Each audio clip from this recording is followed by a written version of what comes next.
Hello everyone.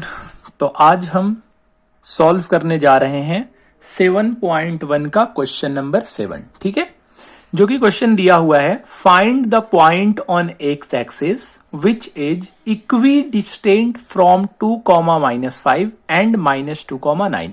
यहां पे देखो एक टर्म यूज किया गया है इक्वी डिस्टेंट।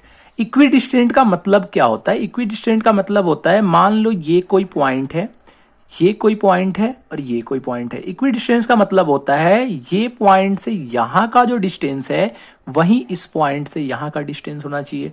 अगर ये पॉइंट आपका ए है, ये बी है और ये सी है, तो ए से लेके बी का डिस्टेंस और ए से लेके सी का डिस्टेंस अगर इक्वल है, इसका मतलब ए जो पॉइंट है वो बी और सी से हमारा इक्वी डिस्टेंट है। ठीक है, इस क्वेश्चन को अगर ध्यान से आप पढ़ोगे तो यहां एक्स एक्सिस का जिक्र किया गया है। और हमने क्या पढ़ रखा है 9th क्लास में? हमने पढ़ रखा है कि अगर कोई भी पॉइंट एक्स एक्सिस पे लाई करता है, उस पॉइंट पे वाई का वैल्यू क्या होता है? 0। ठीक है, तो हम सबसे पहले लेट करेंगे। हम मान लेते हैं लेट एक पॉइंट, कोई भी पॉइंट मान लेते हैं। चलो मैं लेट कर लेता हूं एक पॉइंट P जिसका कोऑर्डिनेट होगा हमारा x,0। अब x,0 क्यों है? क्योंकि वो x एक्सिस पे लाई कर रहा है, तो वहां पे x का तो कुछ ना कुछ वैल्यू होगा, लेकिन y का वैल्यू क्या होगा हमारा? y का वैल्यू होगा 0। तो हम x एक्सिस पे एक पॉइंट मान लेंगे जो कि है हमारा x,0। ठीक है, तो हम लेट कर लेते हैं कि x,0 जो है वो इक्वी डिस्टेंट है किससे? -2,9 और 2,-5 से। ठीक है, इक्वी डिस्टेंट है फ्रॉम 2,-5 एंड -2,9 से ये इक्वी डिस्टेंट है।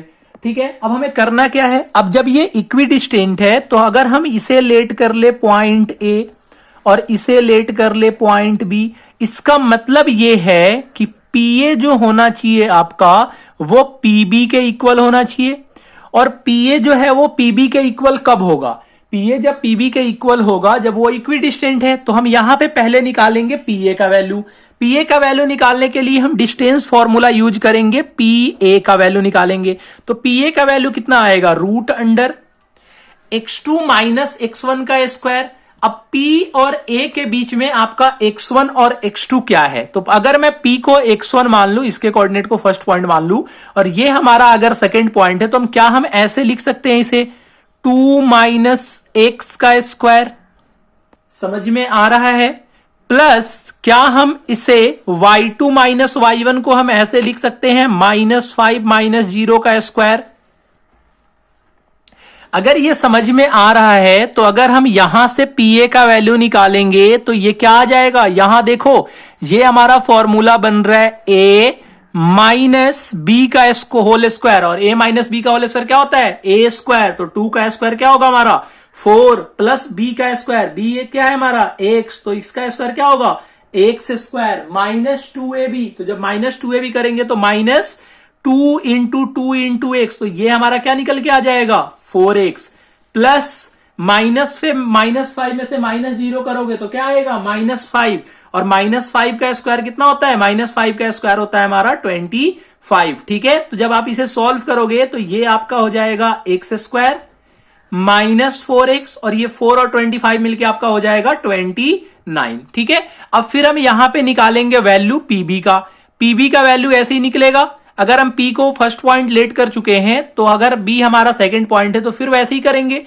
क्या करेंगे हम लिखेंगे √x -2 का स्क्वायर, x -2 का होल स्क्वायर। क्यों लिखा x -2? देखो यहां पे आप -2 - x भी लिख सकते थे, इसमें से भी इसे माइनस कर सकते थे B में से P को, लेकिन वहां पे फिर आपको करने में शायद कंफ्यूजन होता, दो बार माइनस आ जाता। आप फॉर्मूले लगाने में दिक्कत होती कि a + b का होल स्क्वायर लगाऊं या a - b का होल स्क्वायर लगाऊं। तो यहां पे मैंने ये फॉर्मूला लगा दिया x1 - x2 का होल स्क्वायर। ठीक है, आप x2 में से x1 को माइनस करो, x1 में से x2 को माइनस करो, आंसर सेम ही आना है। जब आप यहां पे सॉल्व करोगे तो ये हो जाएगा +0 - 9 का स्क्वायर। अब जब इसे सॉल्व करोगे तो यहां देखो, ये हो जाएगा आपका x, ये माइनस माइनस प्लस, ये x + 2 का स्क्वायर। देखो हो गया ना आसान। और ये हो जाएगा हमारा -9 का स्क्वायर। जब आप इसे सॉल्व करोगे तो ये हो जाएगा √x² +4 4x। ये हुआ कैसे, कुछ समझ में आया? ये कैसे हुआ भाई? ये हुआ कि यहां पे a + b के होल स्क्वायर का फॉर्मूला लगा, +9 का स्क्वायर कितना होता है 81। जब इसे सॉल्व करोगे तो ये वैल्यू क्या दे देगा हमारा x² +4x +85। अब क्वेश्चन क्या बोल रहा है, इक्विडिस्टेंट है, इसका मतलब है कि PA PB के बराबर है। तो एक काम कर लेते हैं ना, हम PA = PB कर देते हैं। इसका मतलब ये है कि √x² -4x +29 जो है वो इक्वल होगा आपके, किसके इक्वल होगा सर? ये इक्वल होगा हमारा x² +4x +85 के।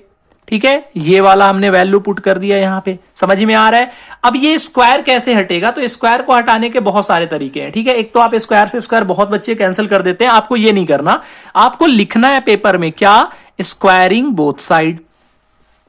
जब आप स्क्वायरिंग बोथ साइड करोगे, दोनों तरफ स्क्वायर करोगे, तो अपने आप क्या हो जाएगा, रूट हट जाएगा। तो ये आपका क्या हो जाएगा, ये आपका हो जाएगा x² -4x +29 = x² +4x +85।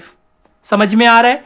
जब आप इसे सॉल्व करोगे, ये देखो x² इधर प्लस में है, इधर x² प्लस में है। अगर मैं इसे उठा के इधर की तरफ ले आऊं तो x² -x² हो जाएगा। ये समझ में आ रहा है? -4x पहले से ही है, इधर आएगा तो -4x होगा, और 29 अगर उधर की साइड लेके चले जाए तो ये हो जाएगा हमारा 85 - 29। ओके, अब जब इसे सॉल्व करोगे तो x² से x² कट जाएगा, -4x -4x होगा -8x, और -8x = कितना आ जाएगा 56। क्या आ जाता है आंसर 56। और जब आप यहां पे x का वैल्यू अगर निकालोगे, यहां से अगर x का वैल्यू आप निकाल रहे हो तो x का वैल्यू आपका आ जाएगा -56/8। ठीक है, इधर की साइड जो माइनस था वो ऊपर चला जाएगा, और -56/8 क्या होता है आपका आंसर, -56/8 जो होता है वो आपका आंसर होता है -7। तो आपका x का वैल्यू क्या निकल के आ गया, x का वैल्यू आ गया निकल के हमारा सर -7। ठीक है, तो आप लिख सकते हो हेंस P 7,0। क्यों, x का वैल्यू आप -7 पुट करो तो ये हो जाएगा आपका -7,0 is equidistant from point 2,-5 and -2,9। ठीक है, यहां तक समझ में आ गया होगा, अच्छे तरीके से क्लियर हो गया? अगर क्लियर हो गया हो तो कमेंट बॉक्स में जरूर बता देना कि आपको समझ में आया या नहीं आया। ठीक है, अगर वीडियो का एक्सप्लेनेशन सब कुछ समझ में आया हो तो चैनल को सब्सक्राइब कर लेना और वीडियो को जरूर लाइक कर देना। ठीक है, क्योंकि आगे आपको सभी चैप्टर के एक्सप्लेनेशन आपको इस चैनल पे मिलने वाले हैं। ठीक है, तो वीडियो को जरूर लाइक कर देना और चैनल को सब्सक्राइब कर देना, और अगर हो सके तो अपने दोस्तों में शेयर कर देना। ठीक है, ताकि उन्हें भी ये सॉल्यूशन समझ में आ जाए और उन्हें भी तो पता चले कि इक्विडिस्टेंट के क्वेश्चन कैसे सॉल्व होते हैं। ठीक है, फिर मिलते हैं नेक्स्ट वीडियो में नेक्स्ट क्वेश्चन के साथ। Till then bye bye.